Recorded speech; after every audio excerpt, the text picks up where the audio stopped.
Hello and welcome to East Brunswick High School Wrestling on Channel 8. I'm Pete Haskell along with Joe Mascali, and today the 1-5-1 Bears will take on the 5-2 Hawks of J.P. Stevens. And Joe, East Brunswick struggling a little bit this season.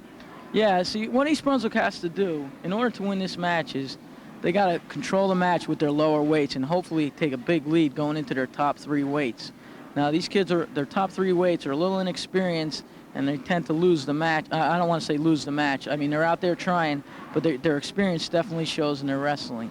So what East Brunswick wants to try to do is get a big lead going into those heavier weights to take a little pressure off of the top three guys. East Brunswick a little bit weak in the upper weights, stronger in the lower and middle weights. J.P. Stevens mix it up. No real strength in any particular area, but a lot of good wrestlers there. And what kinds of things do you think the Hawks need to do? Well, what the Hawks will try to do is when they're on top, they're going to try to use a cross-face cradle or just try your basic half Nelson to try to get back points and to try to eventually pin the Bears. We'll have 1-5-1 East Brunswick against 5-2 J.P. Stevens. We'll have the start of the meet coming up in one moment.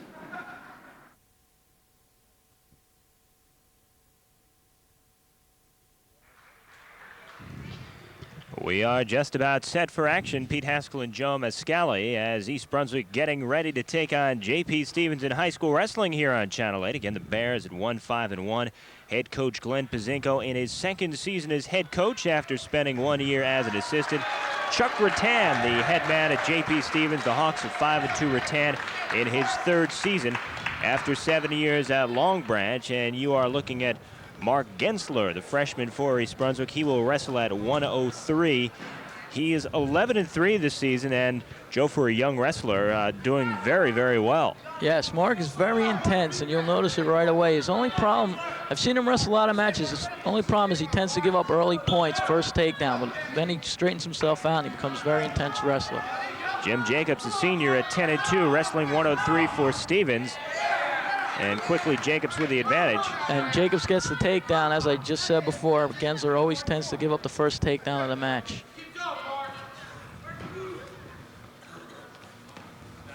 Gensler improving as the season has been going on, has been doing a nice job. It looks like Jacobs is trying to work a fish hook and to try and tilt this man to get some back points. Jacobs with a 2-0 lead thus far. 1:20 to go. Jacobs trying to get him on his back.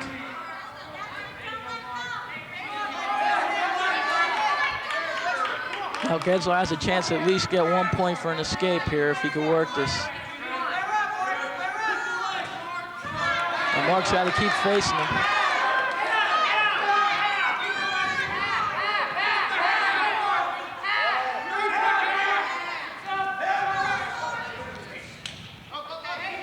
Mark tries to sit out. 46 seconds remaining now as they will move back to the center and Gensler will be down. What Mark needs to do here is try to get hand control before he tries his first move. As he tries to switch, looks like Jacobs is going to try to re-switch him, and he did. Yep, Jacobs getting the edge right there. As Mark goes for the switch again.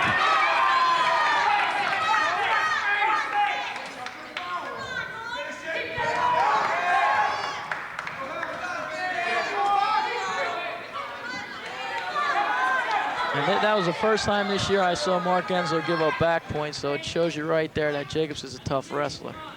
And 3 points there for Jacobs, and Jacobs nearly getting the pin there. Gensler able to keep that other shoulder off the mat. There's Jacobs trying for the cradle. So 5-0 edge for Jacobs.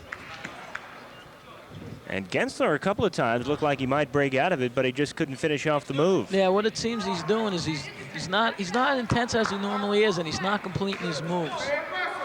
He's only doing half moves. Interesting you mentioned that. Head coach Glenn Pazinko says Gensler is somebody who is always ready.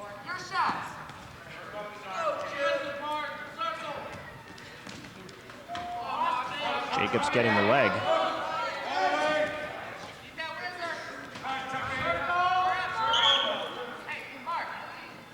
potentially dangerous. whenever you'll see the ref grab the back of his head, almost like he's calling an offensive foul in basketball. It means that is a potentially dangerous hold, and he stops the match. Interesting, because Jacobs and Gensler with a discussion with the referee after that whistle was blown.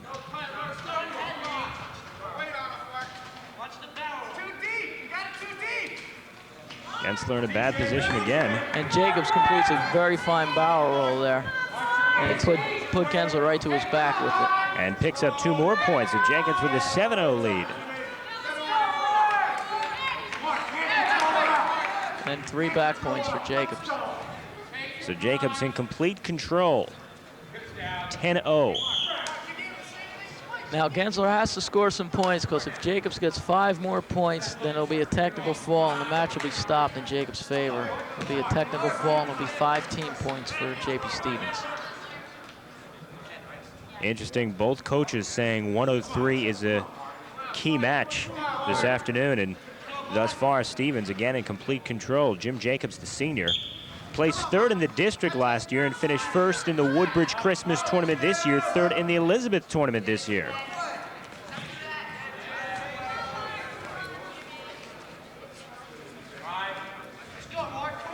Jacobs has been in control from the outset. Now, see, Gensler has his leg. He needs to keep facing him like he was doing there.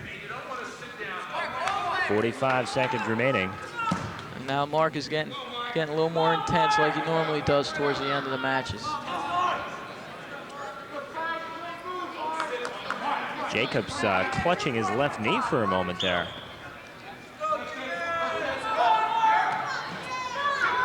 Strong move by Jacobs again.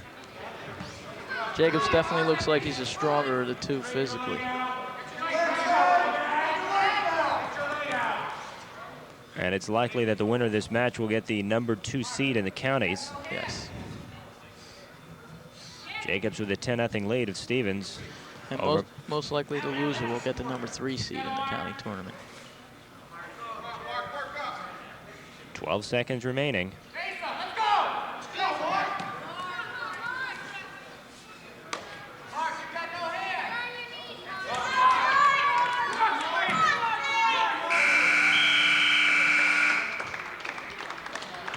Well, Gensler looked like he almost escaped, but he just couldn't grab a hold of Jacobs and make an offensive move. Yeah, it's almost to the point where Jacobs knows what he's going to do, and then as soon as he does it, he just counters it right away and puts him right back down to the mat.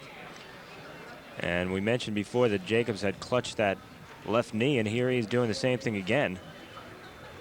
As you see head coach Glenn Pazinko talking to Mark Gensler. Jim Jacobs on the other side. Wonder if he's having a problem with that. And he certainly looks to be in a little bit of pain. And Chuck Rattan, the coach, over as well as the trainer to take a look.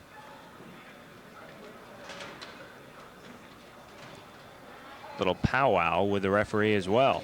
He looks like he's definitely in at least a little bit of pain there. Although he looks like he should be able to continue wrestling. He has 2 minutes injury time. Can they wrap him up if they so choose?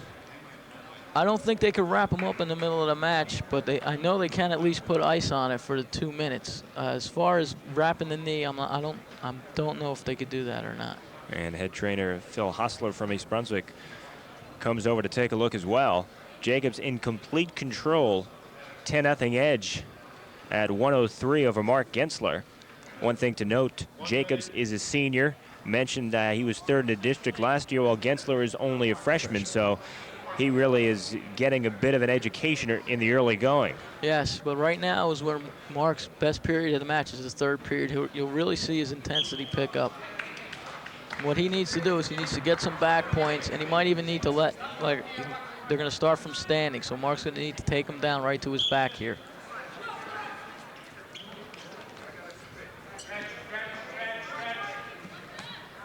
And Jacobs with a strong move, grabbing hold of the leg.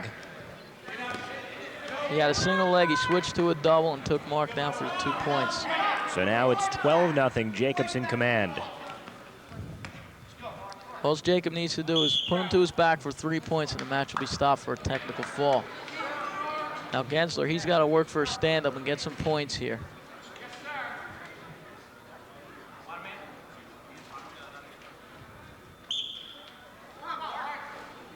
Now, what was that all about? Jacobs lets him up because he feels he can control, give him the 1, and then he could take him down and get 2 points. He feels he's dominating in the neutral position right now. All right, so Gensler picks up a point for that.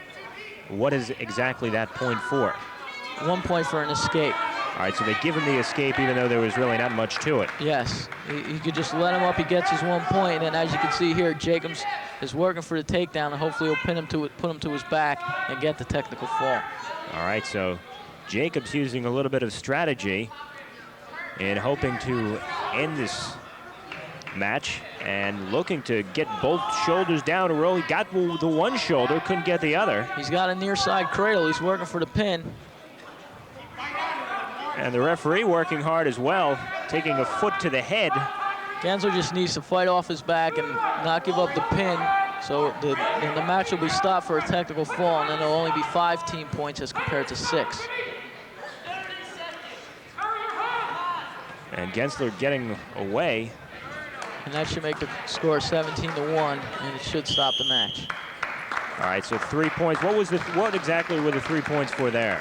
Near fall. If you keep the guy on his back for more than 3 seconds, you get three points for a near fall. So the near fall gives Jacobs 17. Jacobs 17-1, and the technical fall for J.P. Stevens. Mark Gensler avoided the pin, but could not avoid the loss against Jim Jacobs. You could definitely see the experience show there as compared to a senior compared to a freshman. So J.P. Stevens with a 5-0 lead. And the first match. Now we go to 112. Eugene Lazark, a sophomore at 8-5 for East Brunswick, and Ryan Wong, a senior at 6-1 for J.P. Stevens. Wong 6-1. He was sick earlier in the year, so not as many decisions as some of the other wrestlers. Still a pretty formidable record, though. And one thing that Glenn Pazinko is concerned about with Lazark is that he wrestles to the level of his competition, so oftentimes does not take advantage when he should have the edge. However, as you mentioned, Wong a formidable foe. Yes, what Eugene tends to do is he tends to wrestle sloppy when he has a lesser opponent, and then he gets himself in trouble. He needs to be aggressive. And he is certainly aggressive in the early going here.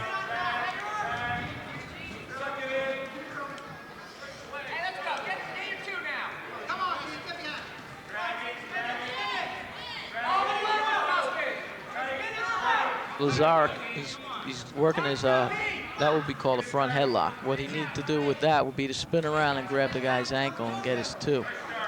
But Wong seems to be fighting him tough and not letting him have it. And Wong was trying to grab a leg from underneath. And Lazark can't grab that leg to pull him around. Picks up 2 points though, does Lazark. And Wong works right back up and gets 1 for an escape or neutral position. So Lazark leading 2-1, less than 30 seconds remaining in the period.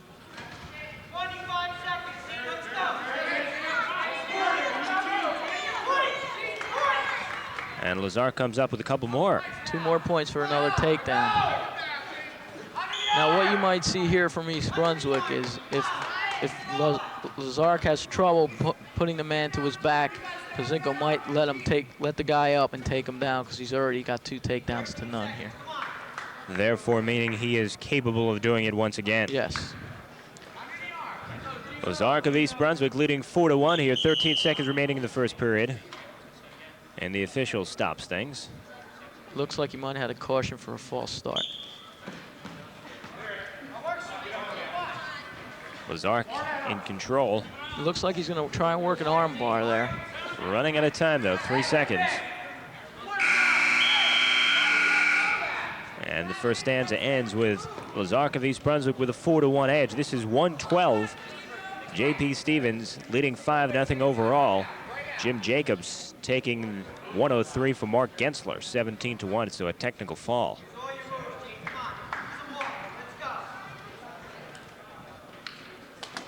Wong on top for Stevens as we begin period number 2.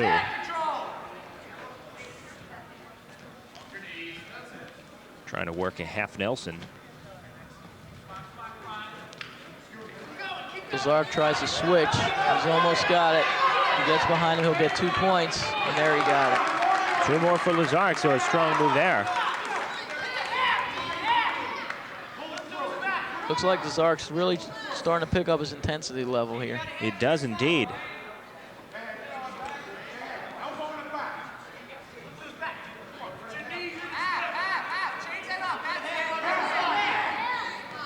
Now he's got a fish hook. Now he could either work her half or he could pull that arm and work for a tilt and get some back points. He's working hard to flip them.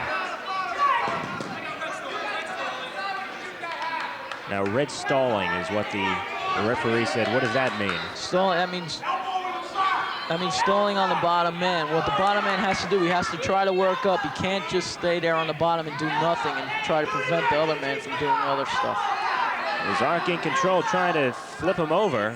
Less than a minute remaining in period number 2.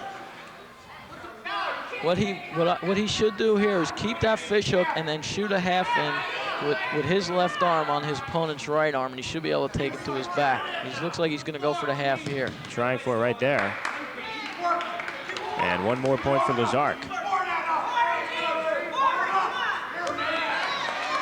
And he puts him to his back with an arm bar. Wong working hard, keep the shoulders off the mat. 15 seconds. And 2 more points for Lazark. That's 2 back points or a near fall. Now it looks like Lazark got an extra point there. He might have got a point for stalling by the bottom man. 14 seconds remaining in period number 2. And Lazark looks like he's in total control of the match right now. A 9-1 edge. At 112, Eugene Lazark, a sophomore for East Brunswick.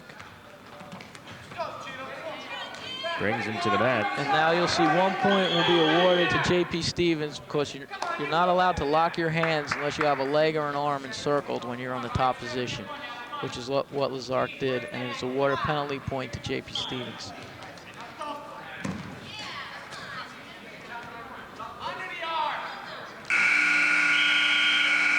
And period number 2 comes to an end with Eugene Lazark with a 9-2 edge over Ryan Wong. Spoke about how young this Bears team is. Lazark just a sophomore and the 2nd consecutive senior for J.P. Stevens.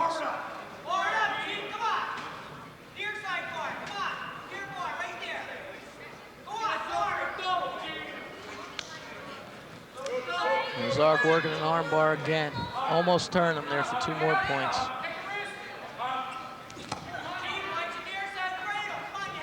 Lazark not letting him escape. And there he's very intense this match as he works that arm bar again and goes for the tilt.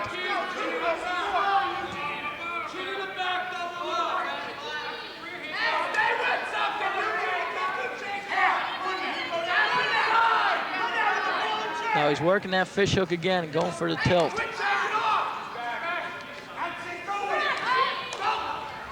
Lazark in complete control. But Wong is not giving up. He's still wrestling. Because no matter how badly you're getting beaten, as long as you keep it under 15 points, you can always pin the man. That's right. Trying to tilt him back. Less than a minute in this 3rd period. 2 more points for Lazark. Another 2 for a near fall. Lazark is working his arm bar series here very nicely. If you can give us a definition of an arm bar. An arm bar would be when you get your arm and you go underneath the other man's arm, so your arm will be flat on his back and his arm is hooked behind. Okay. Now you have to keep that at 90 degrees or it gets to a which would be called a chicken wing, which would be either potentially dangerous or at 1 point illegal move, which would be the referee's discretion. So he has been working one arm bar after another. Wong trying to escape. Less than 30 seconds remaining. Lazark with an 11-2 edge. Now if Lazark can continue to take this big lead, East Brunswick will be awarded 14 points for a major decision, which would be a decision by 8 or more points. And certainly they could use as many points as possible. Stevens came up with 5 at 1:03. 5 seconds remaining. And Eugene Lazark with a very strong performance, winning 11-2 over Ryan Wong at 1:12. So East Brunswick picks up the 4 points, as Joe mentioned. Stevens now with a 5-4 edge. And we go to 119. It'll be Rich Klein, a sophomore for East Brunswick. He is 5-8-1 on the season.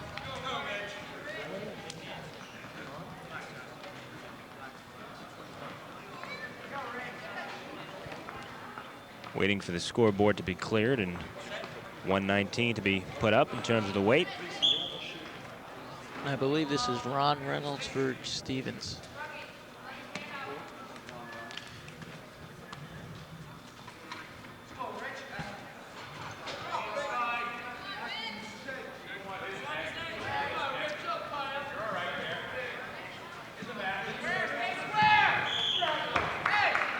Klein, a very inexperienced wrestler. Again, he is just a sophomore. Glenn Pazinko says he's smart and he's tough, but he needs just to work on consistency. As Klein shoots in a nice single, he needs to finish it. He needs to pick that leg up and go for a trip.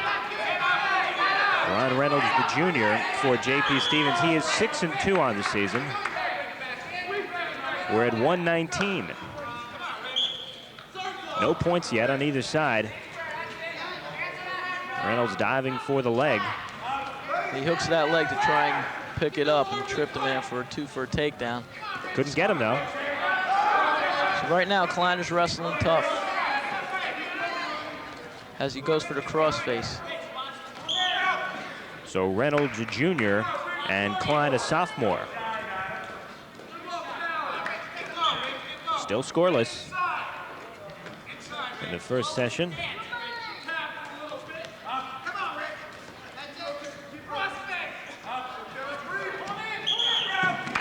That was a nice double leg shot there by Reynolds. However, he wasn't able to finish because both men went out of bounds.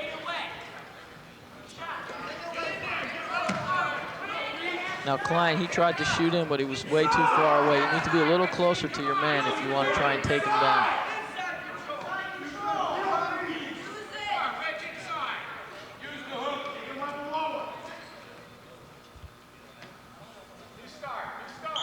Neither man able to do much in that exchange. This definitely looks like both men are even at this point in ability, and you might see this period wind down with no points. 0-0 in the first period at 119. Less than 30 seconds remaining in this period. Ron Reynolds for JP Stevens and Rich Klein for East Brunswick. East Brunswick, as you can see, the EB with the white stripes. And the gold trim for JP Stevens. Now Klein's got a single leg. He needs to finish it up. He's got 5 seconds to try to get some points out of it. And he can't do it. So 0-0 at the end of the first period.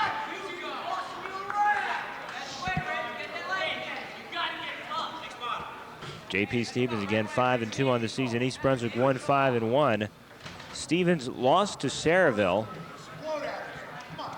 while East Brunswick was able to tie Saraville earlier in the season.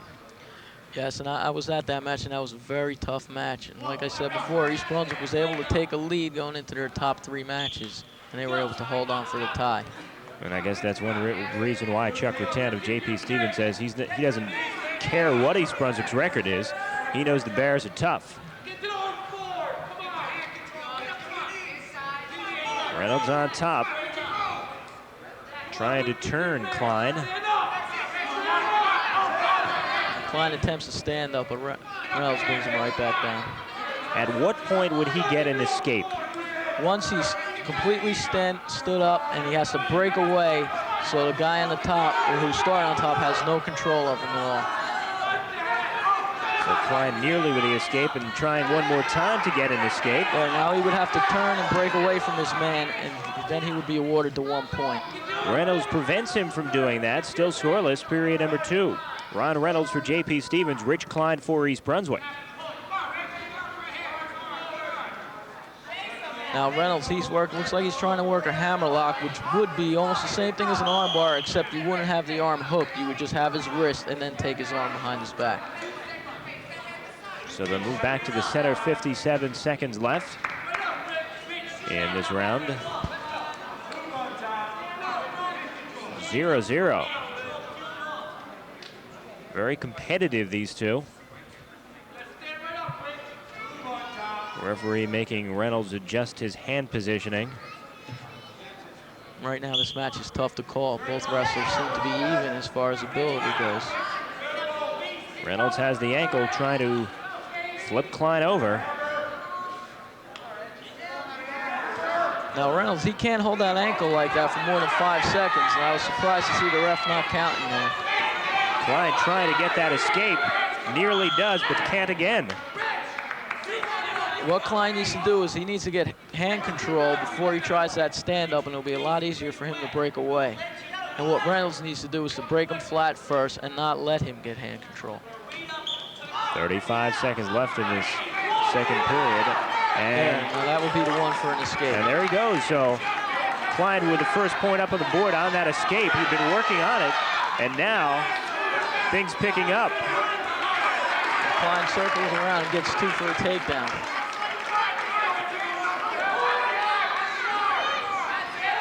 East Brunswick has to get control of this meet in the lower weight classes. And Rich Klein trying to do his part. Second period winding down. And 1 second remaining on that whistle now. 1 second remaining in the second period. Rich Klein with a 3-0 edge over Ron Reynolds at 119. Now what Reynolds should try to do here is just try to stand up real quick and hopefully get that 1 point, even though he only has 1 second to try and do it. That was a very quick second also. Very quick. So heading into the third stanza, Klein with a 3-0 edge, and he will start out on top. East Brunswick again with the white trim, Bears inscribed on the side.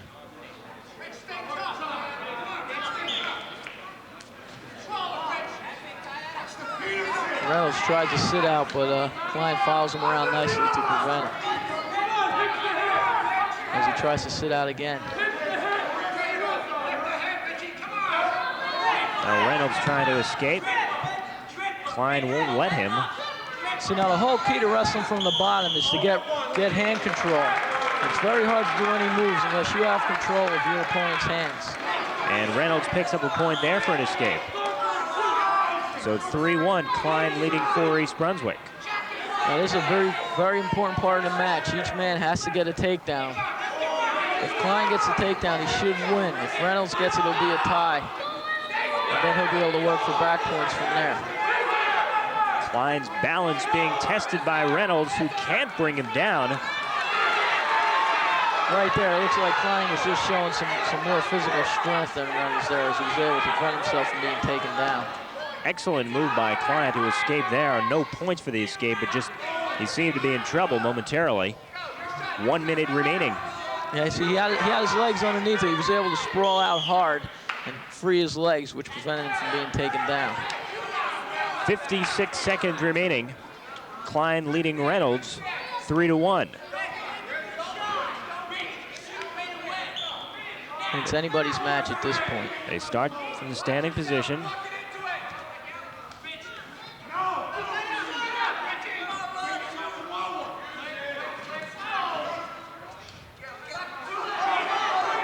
Reynolds trying to take advantage and picks up 2 points. And Klein gives up a takedown.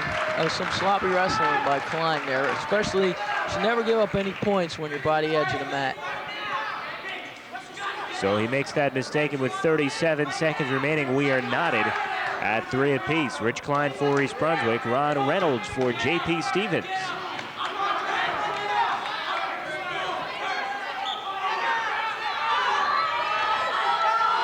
Reynolds has the ankle. Reynolds needs to work for back points, and Klein needs to try and get at least an escape to get that 1 point. And that escape could possibly be enough to give him the match. As there's 20 seconds left. Either man needs points or this will wind up in a tie. Down to 10 seconds.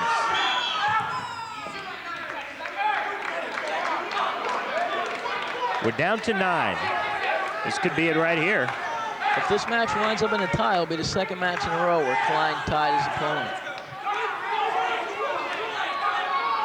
So I imagine Klein here just wants to stand up. Yes, he just wants to try to stand up and get his one. Can't do it. And 4 seconds. And that's going to be it. So they finish at 3 apiece. Very, very tough match. And a tie will be 2 points for each team.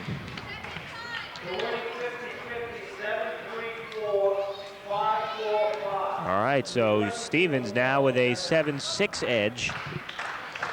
And that match really, 119, was looked at as a toss-up, and that's exactly the way it worked out. We go to 125 now. Andy Meistrick, a junior for East Brunswick at 9-2-2.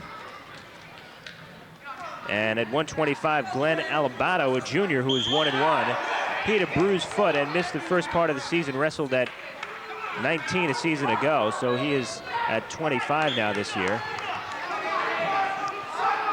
Now Meistrick, he's a very good technical wrestler. He has a tremendous strength for someone with his near his pin, build. working for the pin. Meistrick working hard. Inexperienced wrestler, but Glenn Pazinko very high on Meistrick, who's a junior. And this is only his second year of wrestling. Nearing the pin and comes up with it. Meistrick just totally dominated. He went right at his opponent, put him right to his back and pinned him. So 128 remaining in the first, and Meistrick with a pin. Very quick pin, giving East Brunswick 6 points and the lead at 12-7. So Meistrick did not waste time at all. And he showed that good technique in a hurry, getting Alabato on his back. And that was really it, said and done. Yep, you see, he's got very good technique. He could take down anybody in this county. He just has to get his mind to it and do it. Now Mike Capodanno for East Brunswick at 130, a junior, 11-2. One of the better wrestlers at 130 in the county, going up against Scott Sofield, who is a senior. He had a couple of injuries early on as just 1-1 of the season, and immediately we see Capodanno trying to take advantage. Picks up 2 points quickly. And as you see, Capodanno's strong point, his strength and his quickness, as he showed right there when he got that takedown. As he's working for a fish hook. Looks like he was just going to press him there once he had him up in the air. Oh, yeah. Now, what he needs to do, when he has him up in the air like that, he's got to bring him down under control. He can't slam the man. He already cost himself a match by slamming his opponent. His opponent was unable to continue. That's right. It was he had a 5-0 lead in that match, and on the slam he was disqualified, so he's lost only one match on the mat. That to a wrestler from Pennsylvania. Needed to flip those shoulders over from Sofield, but couldn't do so. He tried for the tilt, and Sofield fought out of it very nicely. Less than a minute to go in period number 1. Capodanno with a 2-0 edge on Scott Sofield.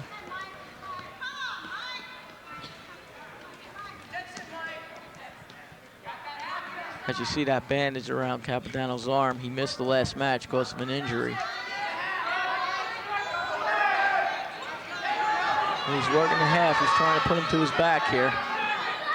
Almost has him flipped over. Almost has him turned. Less than a half minute remaining. Trying to get some leverage there. And he sinks that half in deeper, and he should definitely get some back points, if not a pin out of this. Nearing, closing into the pin, 17 seconds. Capodanno trying to get him on the pin. Sofield trying to fight out. Capodanno trying to close in. Needs to get that right shoulder down. 7 seconds in the first period. Capodanno trying to turn him 3 seconds. Won't be able to do it now. Picks up 3 points though. Some tough wrestling by Sofield by not getting pinned. And one question which might come forward as we go on further in this match is Capodanno's conditioning, because he has missed time with that injury. Yes, he hasn't. I believe he's missed almost, if not a week, almost a week's worth of practice. And conditioning is a very important part of wrestling, especially when you get down to the third period. As Capodanno shows his quickness there once again. 2 more points for Capodanno. Now he has 7. Sofield with none. He's working that fish hook again. And Capodanno staying in good positioning. As Sofield tries to sit out, and Capodanno just snaps him right back. Took advantage of him. Now that's something. So see, Capodanno got that because of his strength and because Sofield stopped when he did the sit out. He didn't continue with it. So what should he have done? What he should have done is, as soon as he sat out, was he should have just turned right away instead of having that little hesitation, and that cost him some back points. But I don't believe the ref awarded the back points. No points awarded. Minute remaining in period number 2. Mike Capodanno of East Brunswick with a 7-0 lead. Closing in for a near pin. Sofield arching to avoid it. Referee right there in position. You see the referee's head right in there. Doesn't want to miss a thing, and he's not. And nor are you. Capodanno, 11-2 on the season, trying to improve to 12-2, and Sofield working very hard to stay out of that pin. Sofield, he's just refusing to be pinned because he knows it means team points. Less than a half minute. Oh, it's very close now. He looks like he might even be pinned here. But from our vantage point, it's hard to get a good angle. I'd tell you that referee can't get much closer. Sofield continuing to avoid the pin. 10 seconds remaining now. Left. Capodanno wants to put him away while he can. He's really working hard 5 to try seconds. and get this pin.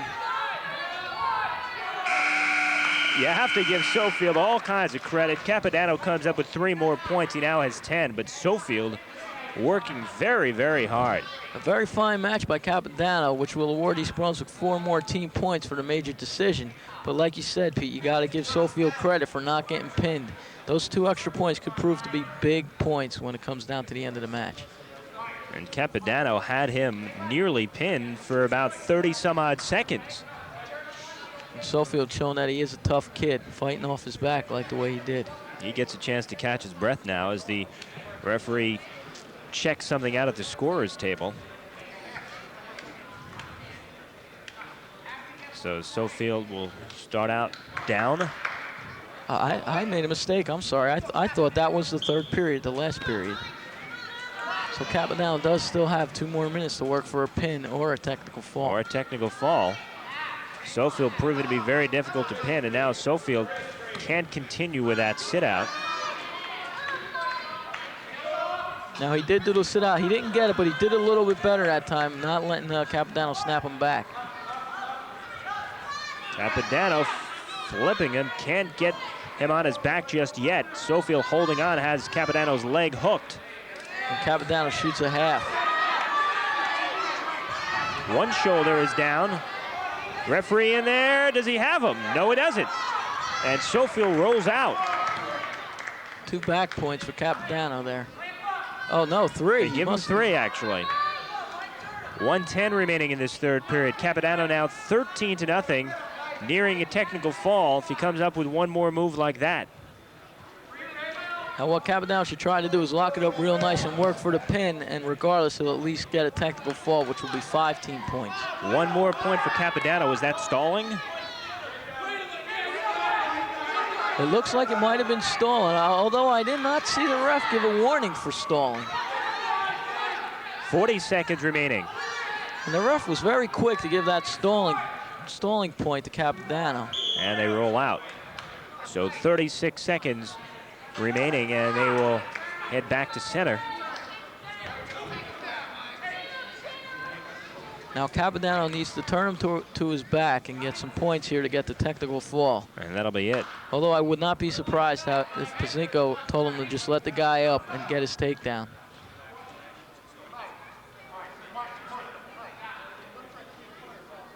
They'll reset.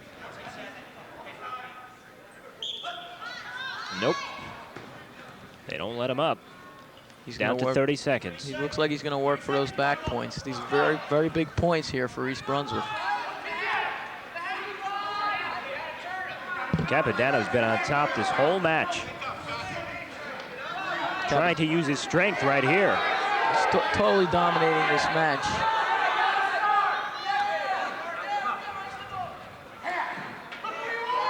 Excellent move to flip him over. Does he get the pin? Sofield avoids it again.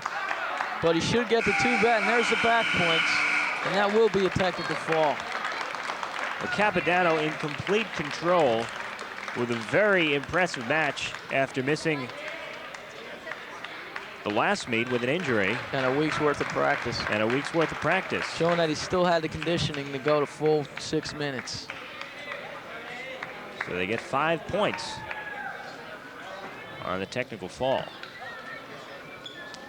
East Brunswick now with a 17-7 lead as we go to 135. Anthony Sy, a senior, at 1-8 on the season against Dan Barros, a senior, who is 11-1 on the season. And aside from Jacobs, probably the best wrestler Stevens has,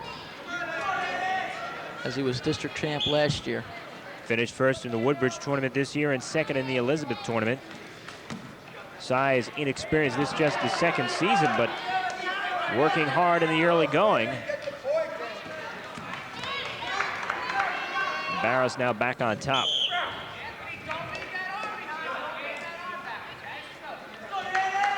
Sy has been wrestling very close with some tough opponents. What Sy tends to do is he wrestles very intense and very hard until the final minute of the match, and then he'll tend to lose his intensity and get very sloppy. And that has cost him a few matches this year. As you see there, he gets one for the escape. So Barros with the 2-1 edge. 30 seconds in, first period.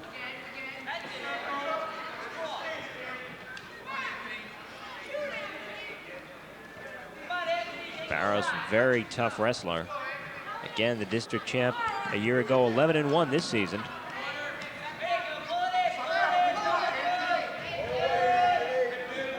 In his last match, Barros with the pin against Saraville, Tim Zach at 108.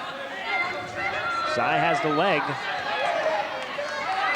And Sy is another East Brunswick wrestler who missed the last match. I believe he was sick.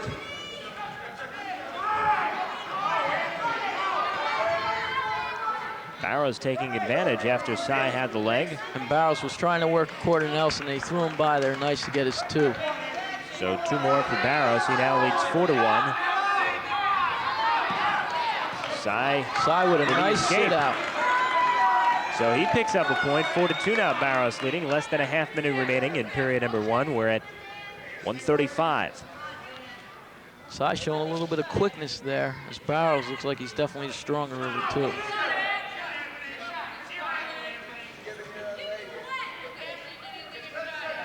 Each wrestler looking for an opening. Barros goes for the leg. Shoots a nice deep low single there, but Sy fights out of it nicely. So no points, and the first period comes to an end. Barros leading Anthony Sy of East Brunswick 4-2. East Brunswick leading 17-7 overall. Jim Jacob of Stevens with a technical fall in the first match.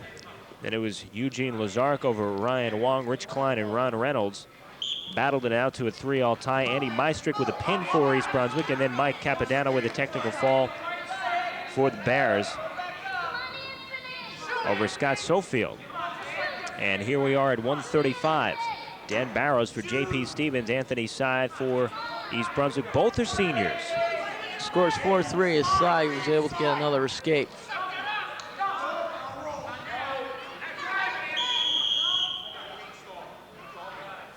And a warning, a stall against Anthony Sy of East Brunswick.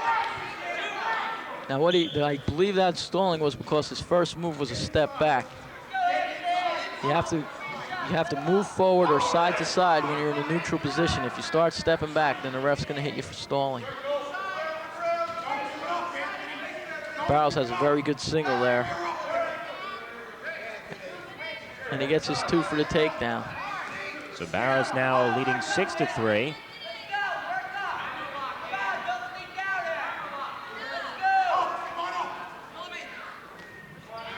one for the escape. And that was almost to the point where Barrows just let him have it because he feels he could take him down at any time. He indeed let him have it, that's for sure. Less than a minute remaining in the second period. Barrows with the 6'4" edge over Cy of East Brunswick.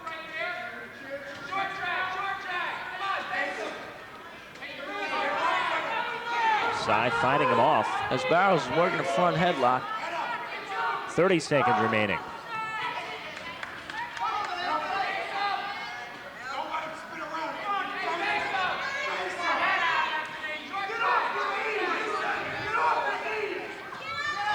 Well, Barrows really showing his strength there, trying to close in for the pin. Barrows, Cy fighting him off, less than 10 seconds remaining. He definitely caught Cy. Comes out of it. He used his strength there to totally take advantage of Cy. 3 points. As you notice, he didn't have any move at all, and then he just totally muscled him right to his back. So the 3 points. Now he should be awarded 2 for a takedown and then 3 back points. I think they did give him the 2 and then the 3. It's 11-4 now, Barrows. And one thing that Glenn Pazinko just said to Anthony Cy is that you had him and then you relaxed, and that's something you had mentioned a little bit earlier on. Yes, as he tends to lose his intensity towards the end of the match and get sloppy as he did there. Because he had good position, and then he just let the guy muscle him and bring him right to his back when he shouldn't even given up a takedown there. As you notice he did there. Barrows showing his quickness there. Trying to put Anthony Cy away. Barrows in a good position. Referee angling in. Referee with a good look. And Cy trying to fight him off. And that's it. 134 of the third. Dan Barrows coming up with a pin on Anthony Cy, and Mike Capodanno nearly pinned Scott Sofield a couple of times. Sofield fought him off, but Cy could only fight off Dan Barrows for so long. And Barrows comes up with a pin at 135. And Cy wrestled that match exactly as Pazinko said he would. He wrestles close very beginning of the match, very close match, and then as time went on, he got a little sloppy, and then he got pinned. Not to take any credit away from Dan Barrows, who wrestled a very fine match. And on different occasions, Barrows showed a flat-out strength and then plain quickness. Yes. We move to 140. Jamie Hamden, a sophomore for East Brunswick, who's 4-7, against Chris Sullivan, a senior for Stevens, who is 7-2. I believe this is Jamie's second varsity match. And he is the type who will go after it, but he is a little bit inexperienced. Sullivan is a senior, Hamden just a sophomore.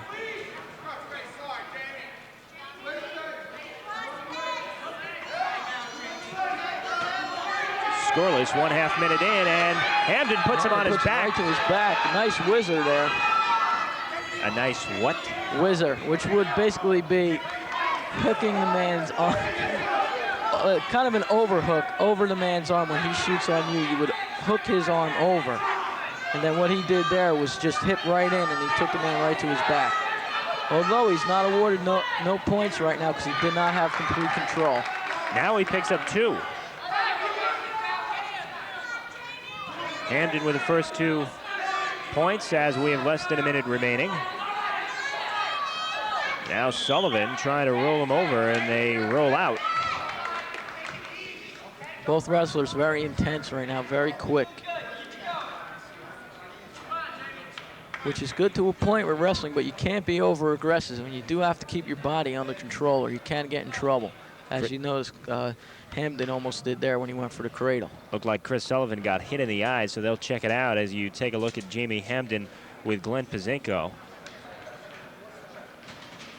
And the last thing that Chuck Rattan needs is someone else to go out with an eye injury. That's what happened at 125. Phil Schachter is out. Bumped heads in practice, his eye closed. It still hasn't opened up. It's been a few days now. And he had to sit out 125. As Glenn Alabato was in at 125. They will check out the eye as head trainer Phil Hostler of East Brunswick takes a look at the right eye of Chris Sullivan, and he is ready to go. 54 seconds remaining in the first period. We're at 140. Hampden of East Brunswick with a 2-0 lead. Hampden will start out on top.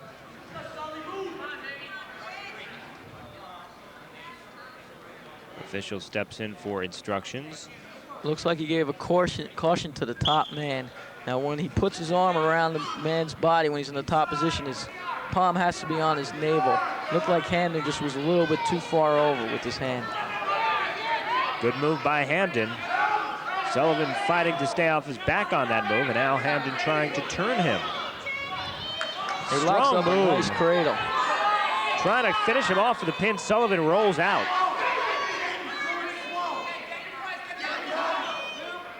Two points for Hampden. 4-0 edge for East Brunswick's wrestler at 140. And an escape. 1 point now for Sullivan, so it's 4-1. 10 seconds remaining. Nice escape by Sullivan. Very nice, especially fighting off his back the way he did and then not giving up, going right to his stand-up and getting his one for an escape. 5 seconds.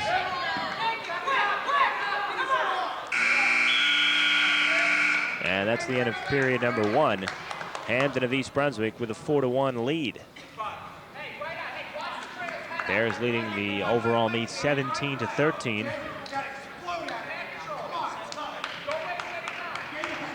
East Brunswick needs a win at this match right here. Upper weight classes for East Brunswick not very strong.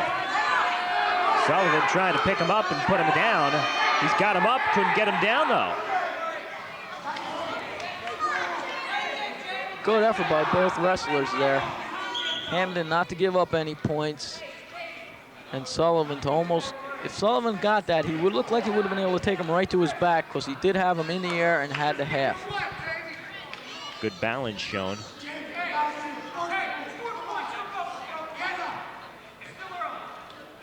Now Sullivan on top. 4-1 Hampden leading. 141 remaining period number 2. Again, we're at 140.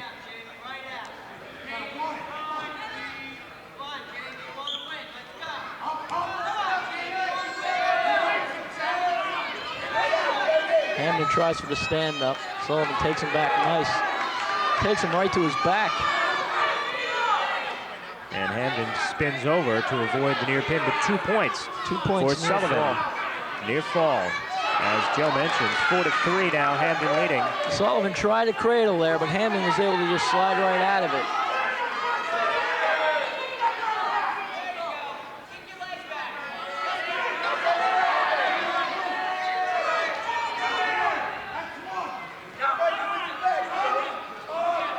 One minute remaining in the second period.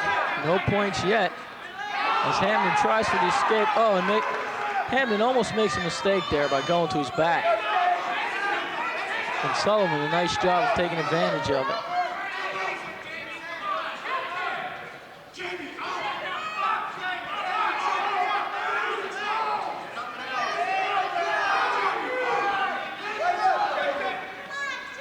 Sullivan's got a leg up on him, you might say, and can't bring him down. Very tight match here. Could go either way. Well, I'll tell you something. Glenn Pazinko is a show in himself, gyrating on the sidelines. He's very into it. He knows he has a young team, and he wants them to try their best, and he's very enthusiastic. Trying to demonstrate what moves need to be done, except he doesn't have an opponent over there, and it looks kind of interesting. Sullivan for J.P. Stevens, Hampden for East Brunswick. 15 seconds remaining. And Sullivan nearly puts Hampden on his back. Hampden spins out of it. Less than 10 seconds. Sullivan trying to turn him over. 3 seconds. And at the end of the second period, Hampden holding on to that 4-3 edge. Both wrestlers looking extremely tired at this point. Yeah, they sure do. The referee saying, all right, come on, let's go. And he says it again. Well, I guess as they say in any sport, this is gut check time, huh? Yeah, so it definitely looks like the guy with the most guts will win this match because both wrestlers look extremely tired. And you know, with just a 1-point edge, Hamden can't be content to just try to stay even. Too close. Hamden with a leg. Sullivan working for a switch. And he's going to get it. He gets 2 and takes the lead. All right, so now Sullivan with a 5-4 edge. Sullivan trying to get Hamden on his back. Hamden won't allow it.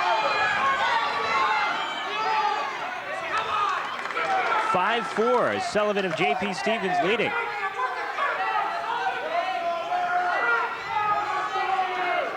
Hamden's got to work for an escape or get some points here, and Sullivan's going to have to turn him to his back. Trying to get the escape. Less than a minute. He's got to keep trying. He could get awarded 1. He had to face him, but Sullivan nicely follows him around and keep control. 45 seconds left.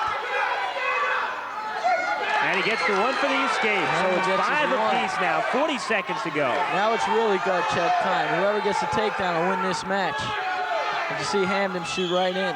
32 seconds remaining, 3rd period, 5 apiece. Jamie Hamden, the sophomore for East Brunswick, and Chris Sullivan, the senior for J.P. Stevens. And Sullivan seems to be hurt as he's clasping his knee. And Hamden, I think, will gladly take a chance to catch his breath.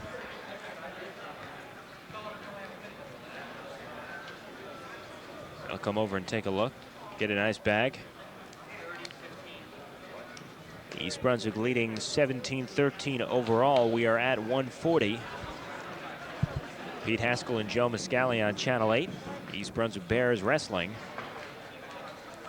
Looks like the right knee of Chris Sullivan. Looks like he either might have just twisted or banged it up a little bit because he looks like he's fine. Would you put it past a wrestler to do something like that, to just catch his breath? Try to play maybe, or he might even be playing possum, or maybe he just needed a rest. And although that's the wrestler's mentality is not supposed to be like that, although you can't really put that past anybody. Sullivan trying to take advantage of that breather. Put Hamden on his back, 18 seconds. He gets the 2. Gets the 2 for the takedown. 10 seconds, 7-5 now, Sullivan leading. Trying to turn him over, and Sullivan looks like he will take this match. Chris Sullivan with an excellent effort. Jamie Hamden also with an excellent effort, but Sullivan coming up with a 7-5 edge. Sullivan able to suck it up and looked like he totally took Hamden by surprise. Looked like Hamden thought he was a little tired, and Sullivan had that little burst of energy and just took advantage of it. So that is 3 points then for J.P. Stevens. And East Brunswick now with a 17-16 edge. As we go to 145, Sean Daly, a freshman, at 5-9 for East Brunswick. And at 145, Bob Paolello, a junior, at 0-2 for J.P. Stevens.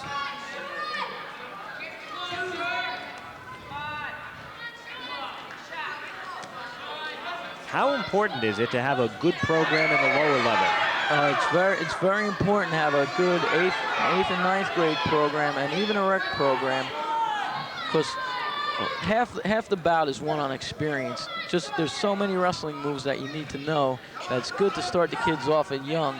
And then you'll get like someone like, you could tell what Mike Capodanno for East Brunswick or Dan Barrows for Stevens. Somebody who has that kind of ability is definitely somebody who started wrestling when they were probably in grammar school. Joe is coach of the 9th grade team. What kind of talent do you have coming up? Well, I tell you, we have some talented kids, but we're very young, and we have a lot of inexperienced kids, which is why it's important to have a good rec team and a good 8th grade program. Now, we have a losing record, but we do have some kids that are very good, tough wrestlers, and just right now we're just hurting in the experience department. Sean Daly of East Brunswick, a freshman, and he has some inexperience as well. Needs a little bit more physical strength as well, but he is the type that just never quits. And Bob Sean, Paolello for J.P. Stevens. and Sean is a perfect example of the type of prospects our rec program is putting out. As he is only a freshman, he is starting at the varsity level. Now, someone who is a freshman can't just come in as a first-year wrestler and expect to start at the varsity level. As Sean, he's been wrestling for quite a few years now. Same thing with Mark Gensler for East Brunswick.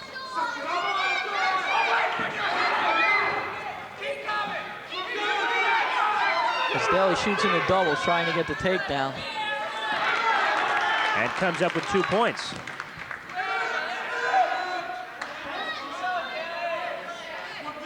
Sean Daly for East Brunswick and Bob Paolello for J.P. Stevens. Paolello working a stand-up nice there as he tries to go right to a switch. Couldn't turn around, though. And Daly counters it nicely. 4 seconds remaining in the first period.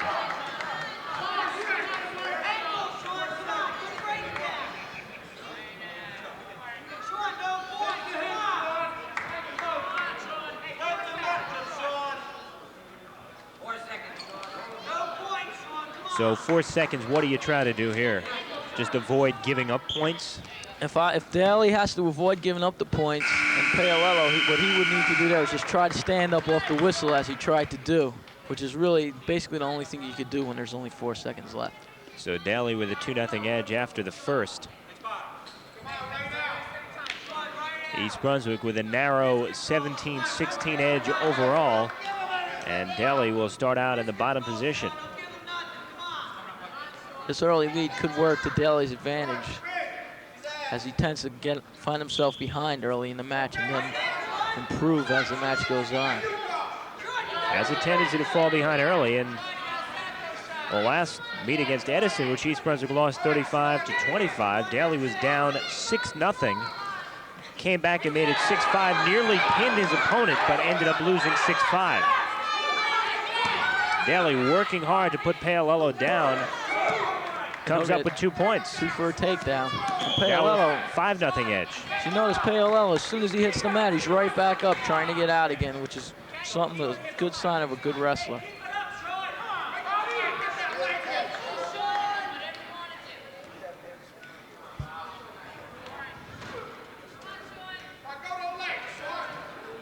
We're at 1:45. Minute and a half remaining in the second period. Sean Daly working hard against Bob Paolello. Daly from East Brunswick. Paolello, he must have some strength because Daly's having trouble holding him down. He looks like he's standing up at ease, but he just can't break free. Good move by Paolello there. Daly hanging on, though. Not wanting to give up a point or two. Daly can't give up that leg, or he will give up 1 point for an escape, if not 2 for a reversal. Daly holding on for dear life.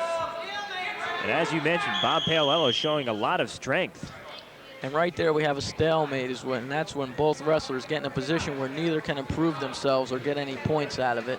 So the match will be stopped and restarted. Now looks like we have some injury time for Paolello. He grabs his right leg.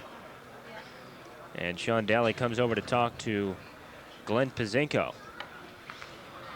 Pazinko, an East Brunswick High School graduate, class of 1985, went on to University of North Carolina.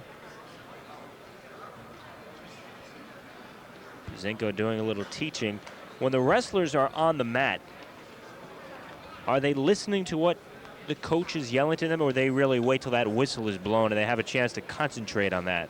If they can hear and single out the coach's voice, they'll listen. But that's the hardest part, and that's why you'll see the coaches yelling as loud as they can, because there's so much noise going around. It's hard to hear what your coach is saying, especially when you're wearing the headgear and it's covering your ears. So what you have to do is you have to totally block out everything else and try to just concentrate on hearing what your coach is saying while you're concentrating on wrestling. They're taking a look now at the right knee of Bob Paolello. East Brunswick leading 17-16. We're at 1:45 now. Sean Daly of the Bears with a 5-0 edge, and now Paolello getting set to continue as the referee chats with him briefly. And Paolello ready to go. Again, Daly is just a freshman, 5-9 in the season. But when you talk about the experience factor, you have somebody who will be back for 3 more years. He definitely has a legitimate shot at being a county champ in his years to come. Paolello gets a point for an escape. 103 went to Jim Jacobs of J.P. Stevens on a technical fall. Eugene Lazark, a winner at 112. Rich Klein and Ron Reynolds tied at 119. Andy Meistruck with a pin for East Brunswick at 125. Mike Capodanno, a technical fall at 130. 135 went to Dan Barrows on the pin. And 140 went to Chris Sullivan of J.P. Stevens. Now at 145. Daly of East Brunswick with a 5-1 edge. Paolello going for the legs, but couldn't make it there.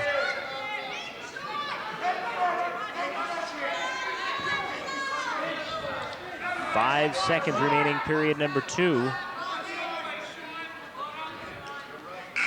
And Daly will take that 5-1 edge into period number 3. So, and this is Sean Daly has a tendency to be strong at the end in terms of what he's able to do. However, he doesn't appear to be as physically strong as Paolello, and that might play a factor here as well. And one strong point that Daly has is why he wrestles tough in the 3rd period all the time, is that he's in good physical shape.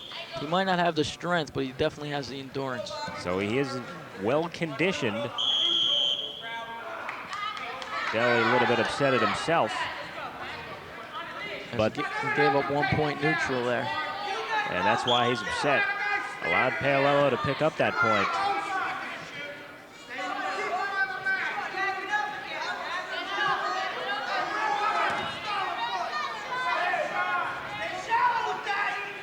Paolello shoots in, and you see Daly trying to work his front headlock, but he's got to do something with it.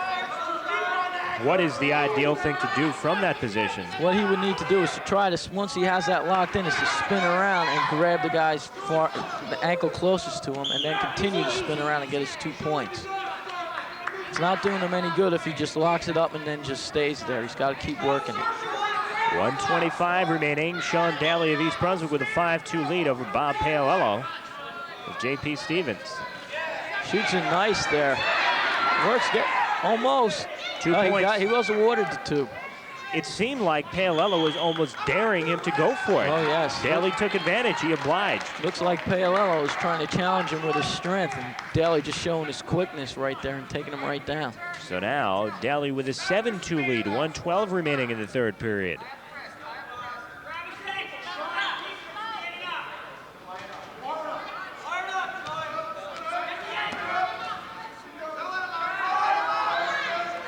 Paolello tried to spin around, take control, but couldn't do so. Daly wouldn't let him. Less than a minute to go now.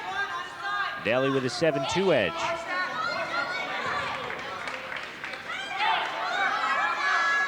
It looks like Paolello might be running out a little bit of steam, and then as soon as I say that, he defies me and gets right back up. Trying to prove you wrong, Joe. Daly not letting him get up, though. Closing in on 30 seconds remaining. Daly trying to turn him.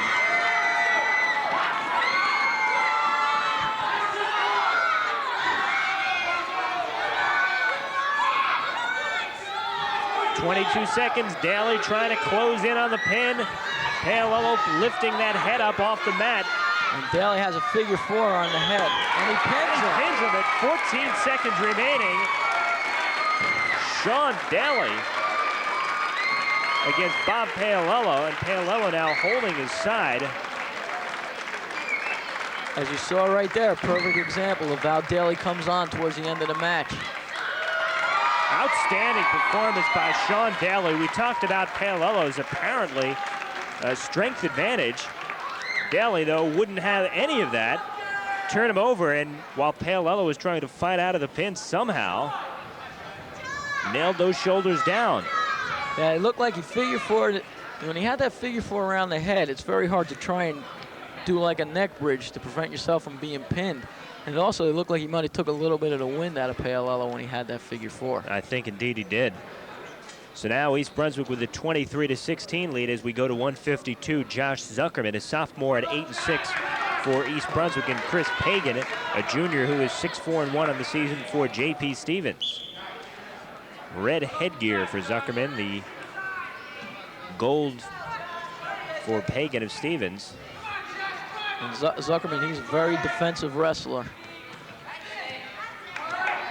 He started last year as a freshman, is now a sophomore. Has improved and is more confident as he gains that experience.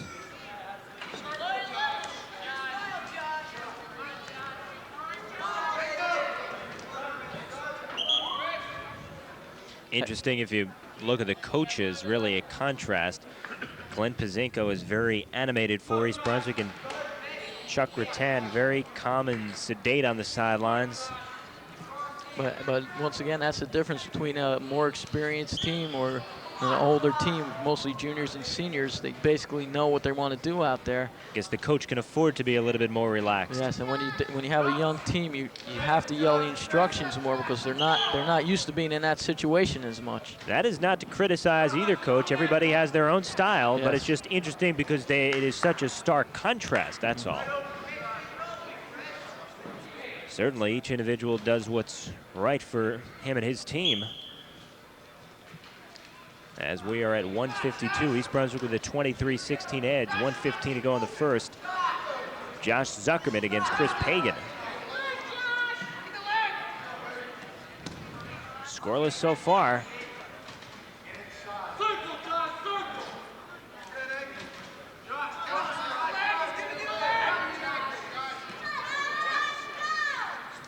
Zuckerman trying to take advantage of that leg hold. As Pagan's cross-facing hard, and you can see the disadvantage he's putting Zuckerman in. Pagan spinning, trying to hang on. Zuckerman spinning, trying to get out of that.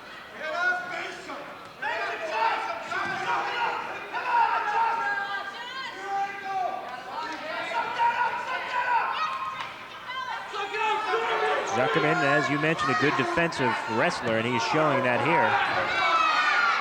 Just needs to take him down. Oh, and he works out, no points. Almost had a couple there.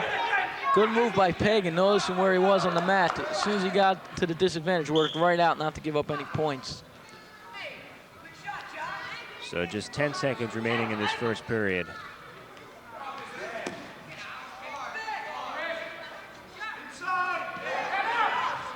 Say Zuckerman trying to sneak a look at the clock, and I imagine that is not what you want to be doing. No, a wrestler should never worry about how much time is left. He should always just keep wrestling as hard as he can, no matter how much time is left in the period. Snuck a peek with 4 seconds to go, but Pagan unable to take advantage, so we're scoreless at the end of the first period.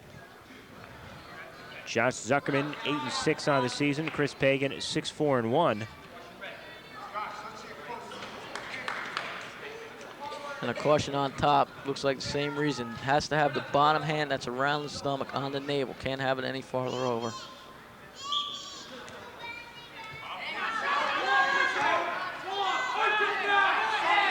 Pagan trying to get that leg. Zuckerman fighting out. Can't fight out all the way. And a good job by Pagan not to let him out, and a good job by Zuckerman to try and keep working to get out. Pagan can't get the half.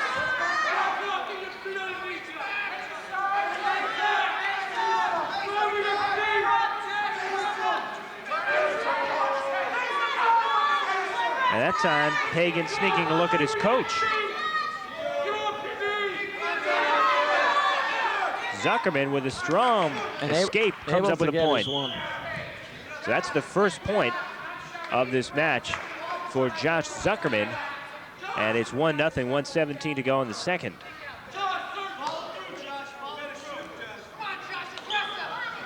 East Brunswick doing very well thus far this afternoon, a 23-16 advantage.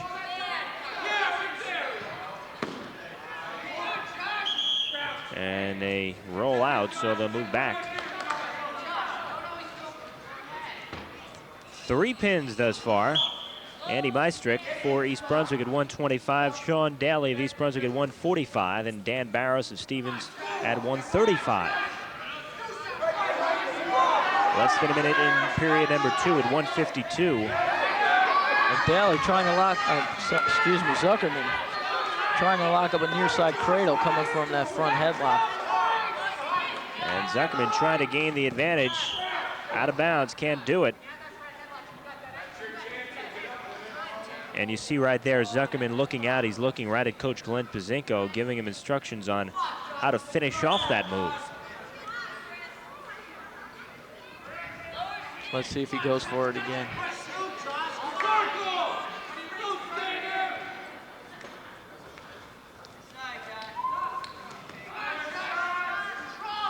Pagan going for the feet, can't get him. Now, if Pagan's going to keep shooting like that, he's got to keep his arms closer together. He can't spread them out like he did on that last shot, or that's where he's going to wind up in trouble.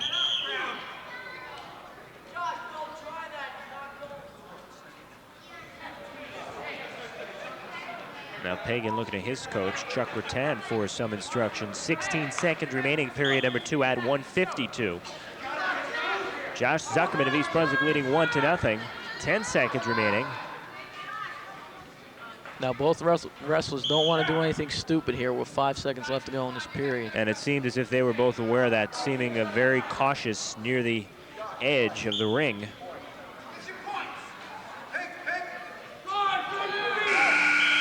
And so period number 2 comes to an end, still 1-0. Josh Zuckerman of East Brunswick with a lead.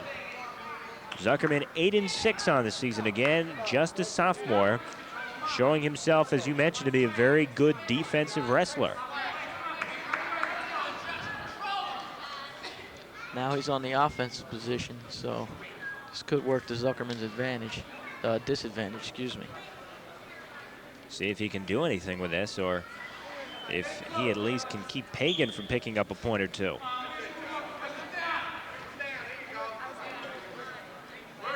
He's got the right ankle.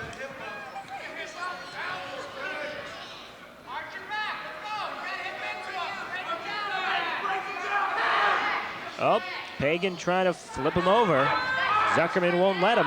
Zuckerman keeping that leg in there. And that move that he's doing now is just basically called working legs with a half. As we get a potentially dangerous call. 1:30 remaining. Josh Zuckerman with a 1-0 edge, and just moments ago we heard all the noise that we spoke about. When a coach is yelling, a lot of other people are also. Yeah, it makes it very hard to concentrate on your coach, which is why wrestling is a very instinctive sport. And that's where the experience comes in. Yes. Zuckerman trying to roll him over. Pagan escapes. Zuckerman still on top, though. 1:12 remaining. Trying to pull that arm out and put him back down. Zuckerman there, he keeps that leg, and if he could pull that arm over the head, he would get what would be called a guillotine. Or if you're a professional wrestling fan, it would be an abdominal stretch, except you'd be on the ground, not standing up. Well, I tell you, that guillotine sounds pretty painful to me. And it is a very painful move, and it's an excellent pinning combination. Less than a minute remaining. Josh Zuckerman of East Brunswick with a 1-0 edge at 1:52. Zuckerman on top. Can't afford to give up any points to Chris Pagan of J.P. Stevens. 49 seconds. Very defensive match, as we expected. And Zuckerman's got to watch his weight because he is getting a little too high. He's got the one shoulder down for Pagan. Now Pagan spins out. We are down to 30 seconds now. Exactly 30 seconds as the whistle blows. Well, this is another very tough match. We saw one at 119 where Rich Klein and Ron Reynolds tied at 3 apiece. Zuckerman on top once again. 30 seconds remaining in the match. Josh Zuckerman with a 1-0 edge over Chris Pagan. Pagan trying to sit out. Stands up. Zuckerman not letting him go. Oh, and I just have to say, a very dumb move by Zuckerman, locking hands, giving up a penalty point, and letting the match become a tie. Just 19 seconds remaining now. It only takes that one split second of locking hands to get that penalty point called, as you saw there with Zuckerman. A very careless mistake by Josh Zuckerman.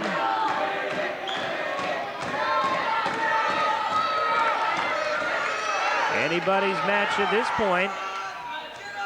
Both wrestlers trying to come up with another point or two.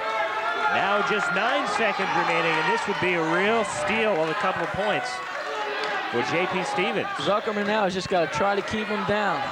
Can't give up any points here. 5 seconds. Got to hold on here, can't let him escape. And that's where we ended, one apiece. So Josh Zuckerman locked the hands. Costly mistake for Zuckerman. He had this match, and then he locked his hands. Although he didn't do it long, it only takes that one split second. And as soon as the ref sees it, it's 1 point. So each team comes up with 2 points. It is 25-18, East Brunswick leading as we go to 160. And it's very unusual to see a tie in a wrestling match, and we've had 2 so far today. 160, this should be a good one. Greg Thorney, a senior at 10-4 for East Brunswick, and Eamon Bayomi, a junior, who is 8-3 for Stevens.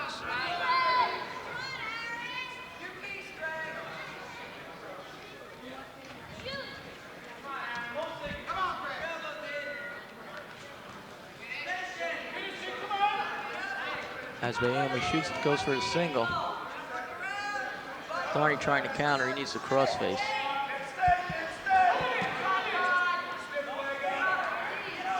Thorney, one of the few seniors on this East Brunswick squad. A very experienced wrestler too, Thorney. A stalemate, which once again means neither wrestler can improve position or get any points out of what they're doing. And Thorney's the type that really could make some noise in the county. He's always in the match.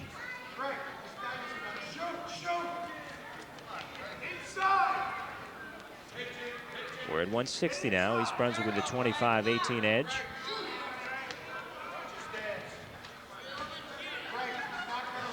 Looks like a chess match here.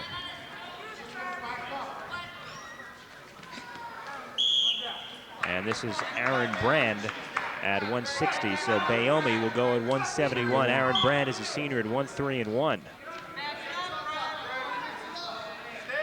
And it looks like Stevens is going to try and take advantage of the weaker weight classes by East Brunswick by sticking Bayomi, who appears to have the better record, up to 171, and letting Brand wrestle 160.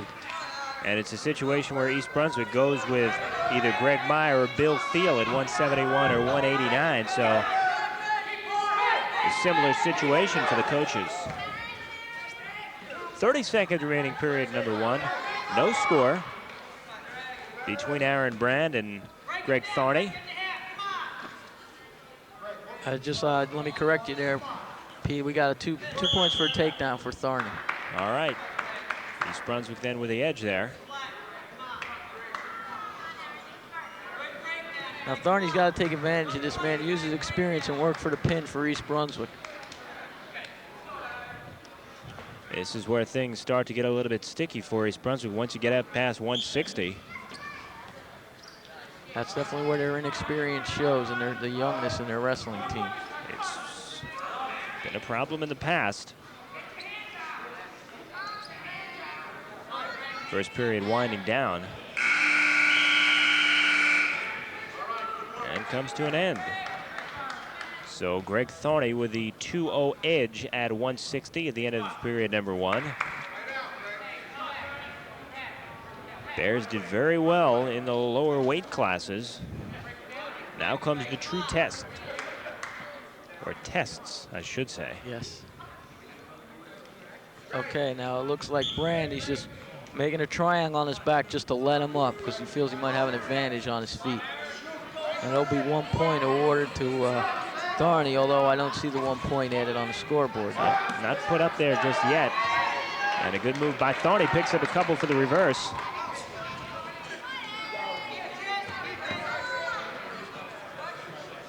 Now they give him an extra point on the scoreboard. Should be at 5. Okay, they moved it back. Okay, now we're set. All right. 1:35 remaining in period number 2. Greg Thorney with a 5-0 advantage on Aaron Brand of J.P. Stevens. And I have to question that the move by Brand by letting him up like that and trying working for the takedown, considering Thorney took him down in the first period. And as you noticed right there again, that Thorney took him down, looked like very easily to get 2 more points. Now Brand's at a 5-0 disadvantage. Thorney trying to hang on, not give up a point.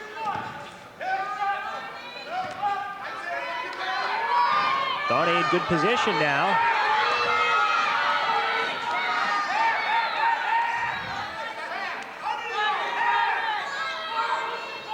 And Brand working to spin out. Thorney still trying to turn.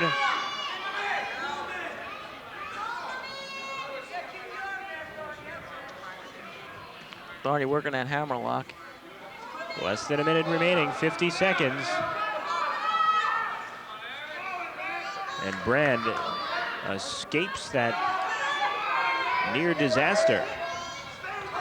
Nice work by Brand getting out of that very uncomfortable position. Looked like he was just totally knotted up there, and he worked out of it nicely.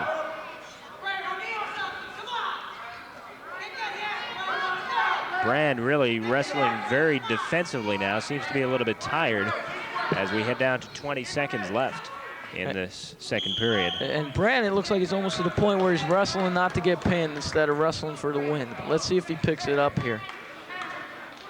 Seemed he really was running out of breath there. 18 seconds remaining, second period.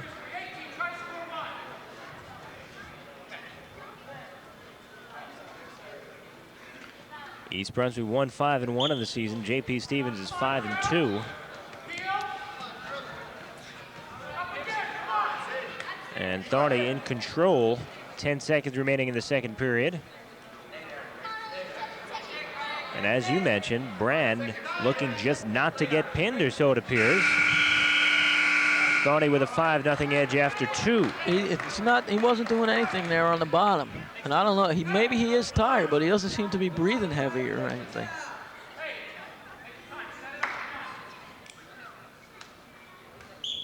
Again, we're at 160. 71-89, and the heavyweight still ahead.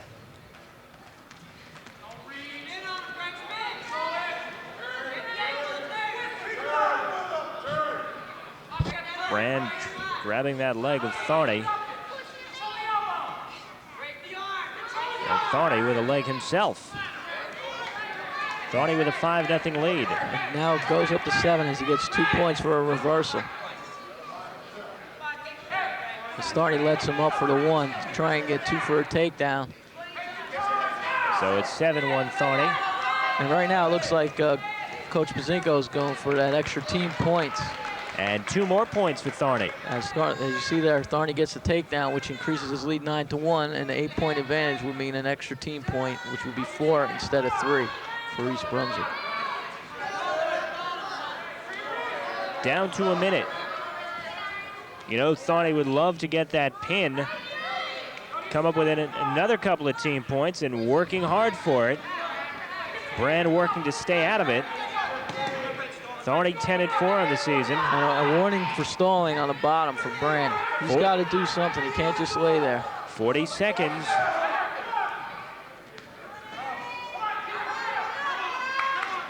Thorney working hard to get Brand on his back. And again, it looks like Brand doing very little. Brand, looks like he's just trying not to go to his back to get pinned. He's not wrestling. And he gives up a point for stalling. 10 seconds, Thorney with a 10-1 edge. 5 seconds, and Brand intent on not getting pinned, and he is not pinned, but Thorney with a 10-1 advantage and 4 points for East Brunswick at 160. Greg Thorney with a very impressive performance. definitely showing more experience than Brand. Brand looked like he was maybe a very inexperienced wrestler. And Greg Meyer at 171 for East Brunswick, a junior who is 3-5-1. Eamon Bayomi, a junior at 8-3. Now for J.P. Stevens, and Bayomi showing some strength in putting Meyer down. And now this is those last 3 matches are where East Brunswick needs their wrestlers to pull through. East Brunswick with a 29-18 edge. Bayomi, a very solid wrestler, again at 8-3. And Bayomi working hard already, looking to put away Meyer in the early going. And he's getting back points there. Meyer's got to try and punch that arm through to get off his back. 2 points for Bayomi. He has a 2-0 edge at 171. Meyer trying to break out. And Bayomi trying not to give up that grip. Meyer rolls over on his stomach.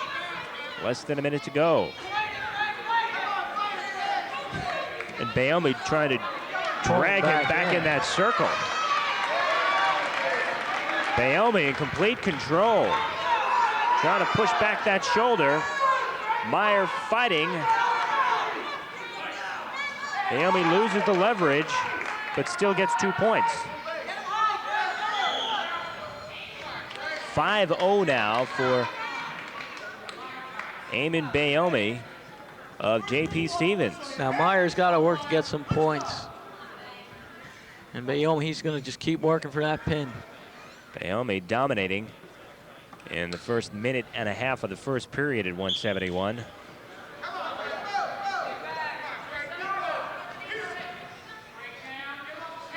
And as you mentioned, working for the pin is Eamon Bayomi.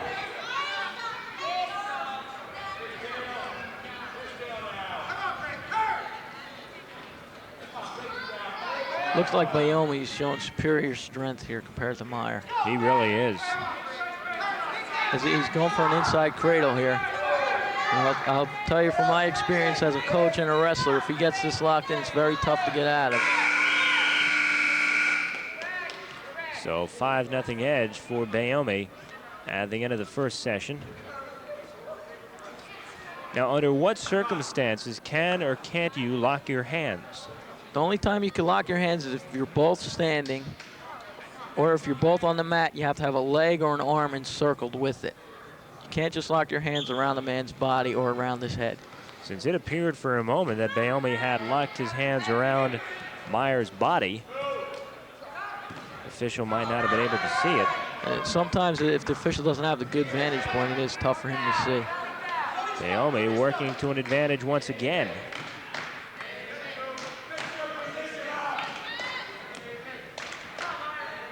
And really, Meyer just trying to stay alive in this match. Looks like Meyer's just getting totally out-muscled here. Although he is still working, still trying.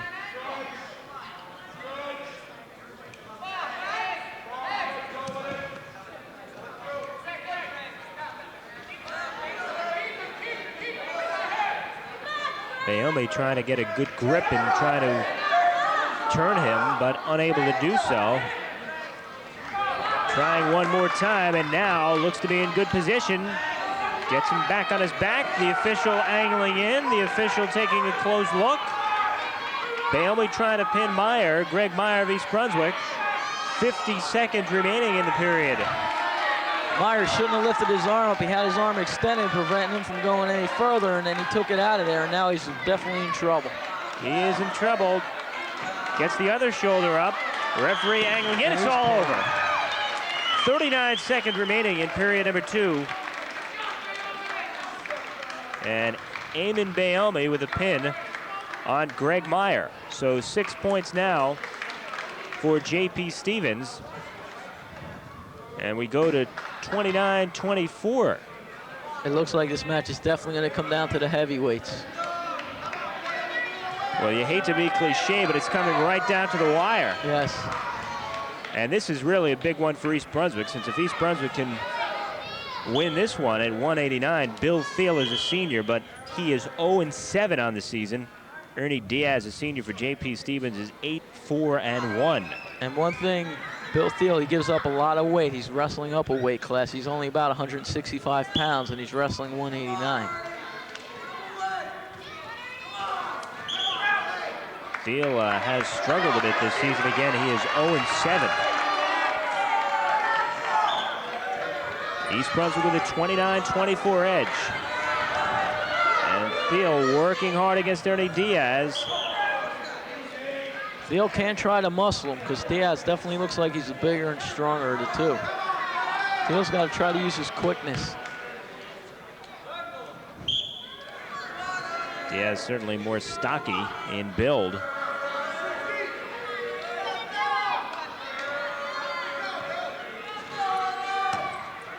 Thiel trying to get in on the legs, and Diaz not letting him. Things really picking up in this match as opposed to the past couple. Very intense, this match. Thiel again going for the legs. Diaz doesn't let him get there. And you're right, as compared to the last two, where they were both men who won seemed to be very laid-back wrestlers as compared to the intense type of wrestler.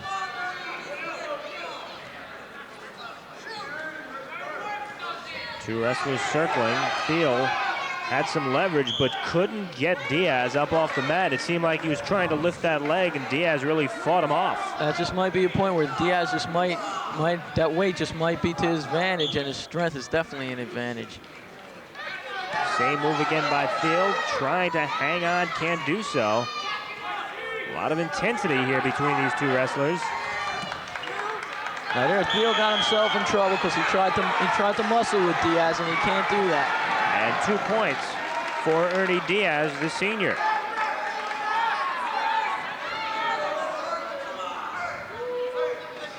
Two pins on each side of the ledger for East Brunswick. Andy Bystrick at 125 and Sean Daly at 145. And for J.P. Stevens, Dan Barrows at 135. Eamon Bayomi at 171. Diaz in control now against senior Bill Thiel of East Brunswick. Warning for stalling on the bottom. I have to question the referee's decision there. That did look kind of strange. It did look like Thiel was definitely working for something, at least working, trying to get out. Yes, indeed it did look that way.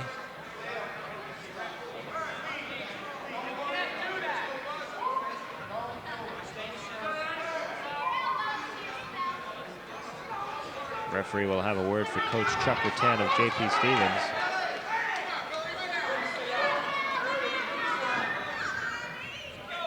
As Rattan telling Diaz to be smart out there. 42 seconds remaining, period number 1 at 189. Diaz with a 2-0 edge over Bill Thiel.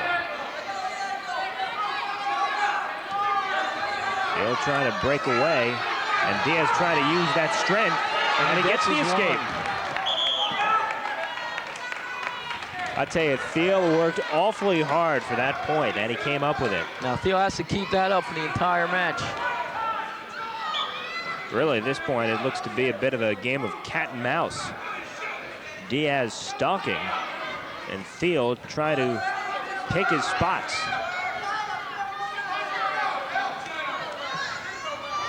Well, that's not what he wanted to do. And Diaz now working for the pin. 8 seconds. Thiel's got to fight him off for 6 more seconds. Diaz just totally caught him there, totally using his strength against Thiel. And Thiel had the clock to his advantage. Well, Thiel had been going for the legs, and he made the mistake of going up top, and Diaz took advantage of his superior upper body strength and put him right down to the mat. 7-1 now for Diaz. Thiel, I mean, he should notice that himself. That's twice he tried to muscle a guy and match up upper body strength, and he got caught both times. He should realize by now that he can't do that, especially against a guy who he's giving up close to 20 pounds to. And he is lucky that the clock was in his favor. Period number 2, Diaz with a 7-1 lead. And Diaz in a strong position now. Got Thiel's arm behind him. Now Diaz will try to use that strength from where he is. Nice switch by Thiel. Good reverse, comes up with 2 points, so it's 7-3. Thiel locking up a cradle if he could. No, and just Diaz just uses his strength and power out of it. And Diaz, again, with the advantage in the upper body strength, Thiel has got to stay low on him. 1:17 remaining. Let's see if he realizes it now and tries to attack his low. Below the knee, he should try to attack and stay away from his upper body. Well, based on the end of that first period, it should be painfully clear to him. Especially towards the end of the first period. That's right, he had him. Thiel now sticking with Diaz. 55 seconds. 8-3. Ernie Diaz leading Bill Thiel of East Brunswick. Bears leading overall 29-24, just one more match after this one, the heavyweights. There, Bill Thiel getting tied up again there by Diaz and almost got put to his back again. Good thing he was close to the edge of the match. And a good thing, you're right, because Diaz again showing that strength. Thiel's neck took a beating on that last maneuver. 45 seconds.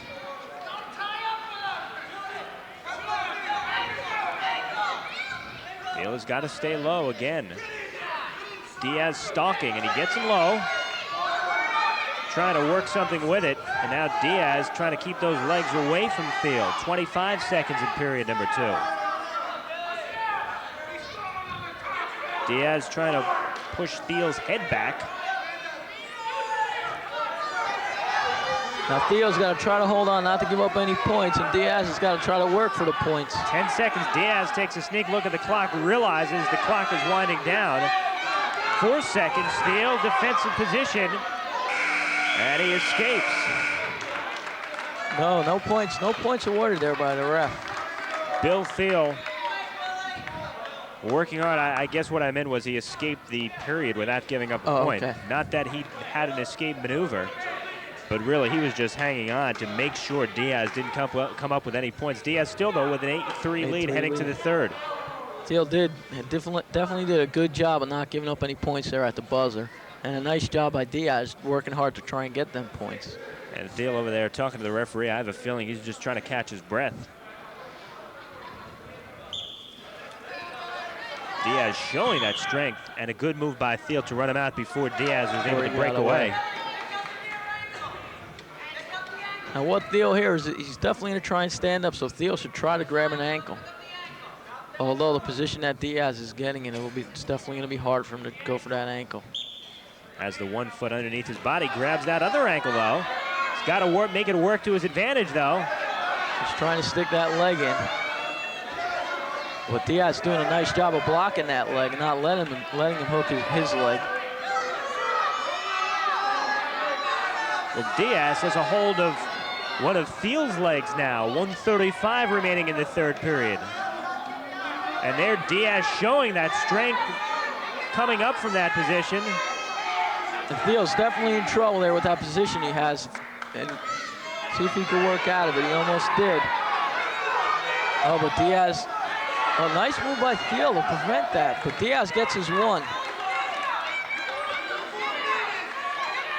And Thiel does not want to lock up with Diaz up top as they were just there. 1:08 remaining. But Thiel is definitely tired to see him trying to catch his breath. And that's what you would call a wrestler's mistake. Never let your opponent know you're tired like that. That gives him that extra mental lift. Diaz has been the aggressor from the beginning. Less than a minute. The Stevens fans starting to make some noise. Thiel takes a peek up at the clock. 53 seconds.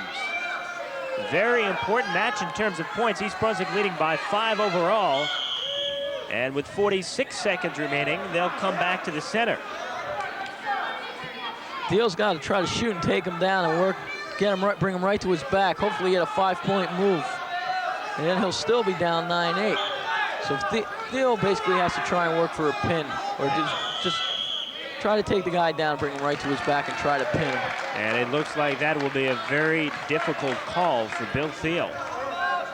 Still looking for his first win of the season, but we will give him credit, and plenty of it here, for sticking in with Ernie Diaz. And again, goes for the leg, a smart move. Now he's working on. See, now he should have been. He might not get points out of this, but this is how he should have been wrestling from the beginning of the match. Less than 30 seconds now.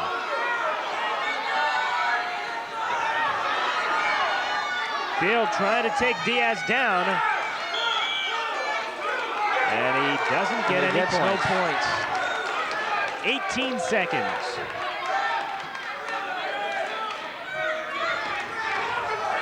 But again, he had Diaz in a position where Diaz could not really pick up points and hurt him anyway. Yes, it's very important for Field not to give up a takedown to Diaz here, because that will make the score 11-3, and it will give J.P. Stevens 14 points instead of 3 for just a regular decision. 4 seconds remaining. And that's it. Bill Field with a strong effort against Ernie Diaz. Diaz comes up with a 9-3 edge. And 3 team points for J.P. Stevens, 29-27. And this is what it all comes down to. It comes down to the heavyweights. Now this is what a fan likes to see. Ken Molina, a sophomore for East Brunswick, 2-10, inexperienced. He's going to be a good one, though. Larry Trupo, a senior for J.P. Stevens, is 4-7, so neither wrestler having what you'd call a sterling season. And this one is up for grabs. This should be a fine matchup. Now Kenny Molina, very short, stocky, huge legs, very strong.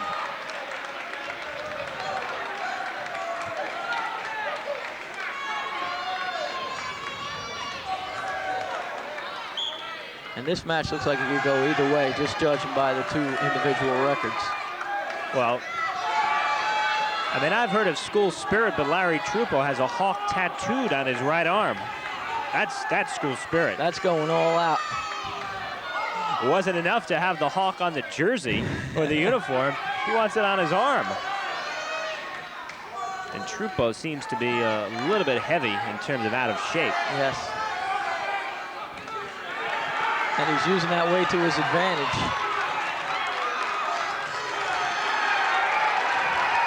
Well, this is going to be the match right here. Molina trying to fight out. He's been getting pinned this year, but he's gone up against some very, very tough competition. And the Stevens crowd is getting into it, but the East Brunswick crowd seems to be very quiet. Molina trying to work free. Trupo with a 2-0 edge. 1 minute. And it's all a matter of leverage. And he gets his 1. 1 for an escape, makes it 2-1.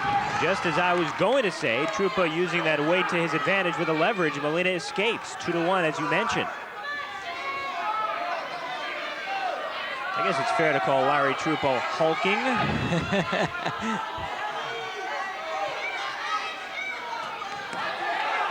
Molina showing a little bit of strength there. 30 seconds.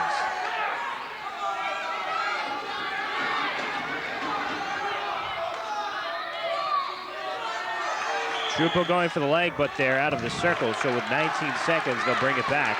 Trupo showing a little bit of agility for a man of his size. I'm really doing my best not to make fun of him, believe me. Got that little gut there. All right, I did it anyway. But you mentioned Molina with his sturdy legs. 6 seconds.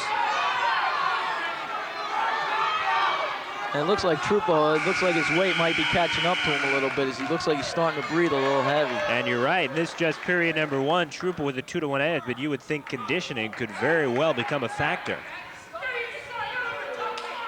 And it's really the first time that we've seen Chuck Rattan show a little fire on that bench. He's screaming at Larry Trupo. He knows the match is in the balance here. Molina tries to stand up, a nice job by Trupo keeping the ankle. And Trupo working very hard against Molina. As you mentioned, a good move, and then a good move by Molina just to scoot out and get back to the middle. 1:50 to go, period number 2. Trupo with a 2-1 edge. East Brunswick leading the meet 29-27. Molina trying to escape. Trupo trying to hang on, trying to use that strength, puts him to the mat. Oh, he's going for the cradle. Can't let him lock this up or it could be trouble. 1:35 remaining. Trupo trying to get that leverage. Molina not wanting to allow Trupo to lock those hands. Now he's got to keep trying to stand up. Trupo on top. Trupo definitely using his weight to keep his man down. Trying to spin him. Trupo in a good position now. Molina fighting back. Trying to give East Brunswick the victory. Has that one shoulder barely up. Trupo using that weight. 1 minute. Long way to go to hang on for Ken Molina. He's got to try and punch that arm through and work off to his stomach. Trupo and Molina trying to spin free. Molina working hard. He's got to keep working. The match is on the line here. He's got to work. 45 seconds. And it's over. Oh, and he pinned him.